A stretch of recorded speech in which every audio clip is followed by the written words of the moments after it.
Повеќе имавме состанок со угостителите и со туристичките работници.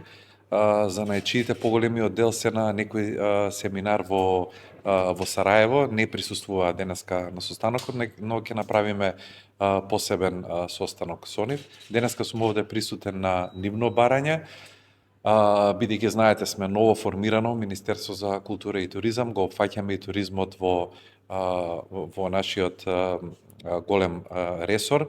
Во 26-та година ги правиме програмите, освен што ќе имаме поддршка на годишниот конкурс на поддршка на проекти во културата, ќе имаме годишен конкурс и за поддршка на проектите во делот на туризмот, па беше добро да ги слушнеме нивните барања, бидејќи знаете дека културниот туризам е еден од најразвиените во светот, па така ќе биде и во Македонија, и она што е важно, во 26-та година го развиваме и транзитниот туризам. Веќе сме правиме голема подготовка, имаме направено работни групи, а Куманово е првата порта на тој транзитен туризам, така да најважно е што ќе направиме овде во Куманово, да ги слушнеме нивните барања. Имавме конкретни предлози, конкретни идеи, им кажавме кои се нашите можности, ќе се вклучат во целиот овој процес до крајот на годината, за да можеме да ги направиме конкретните програми за 26-та година. Да ви кажам, многу сум задоволен од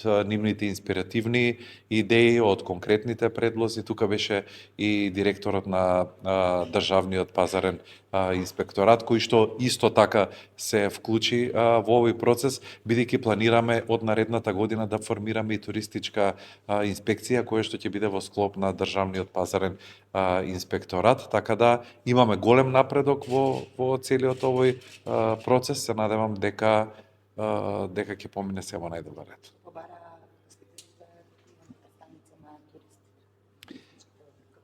Еден дел од прашањата беа упатени конкретно во измените на Законот за угостителска дејност, бидејќи се носи нов закон за угостителска дејност. Тука беа конкретните прашања што ги засегаат угостителите, бидејќи знаете дека угостителството се уште не е под Министерство за култура и туризам. Се надевам дека тоа ќе го направиме до крајот на годината, но имаше поголем дел од работите кои што беа упатени спрема Министерство за култура и туризам, а тоа е какви програми и каква поддршка ќе имаат од страна на Министерството во делот на транзитниот туризам.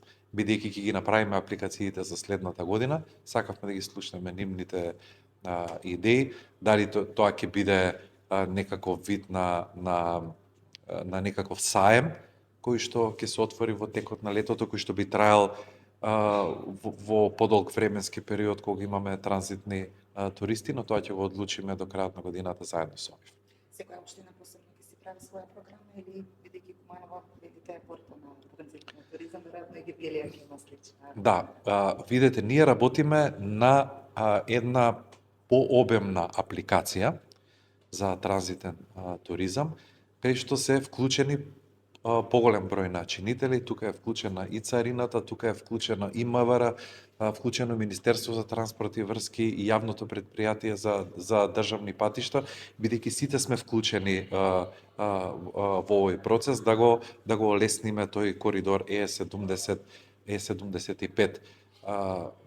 Така да во таа апликација ќе бидат вклучени и туристичките агенции, ќе бидат вклучени и културно-историските споменици, археолошките локалитети, ќе бидат вклучени сите винари, но ќе бидат вклучени сите угостители кои што имаат и ресторани, но и сместувачки капацитети. Значи, буквално сакаме во тој дел на транзитниот туризам да ги вклучиме сите кои што ќе бидат засегнати или посетени од туристите. Во тој аспект го отворивме и горливото прашање со Кокино.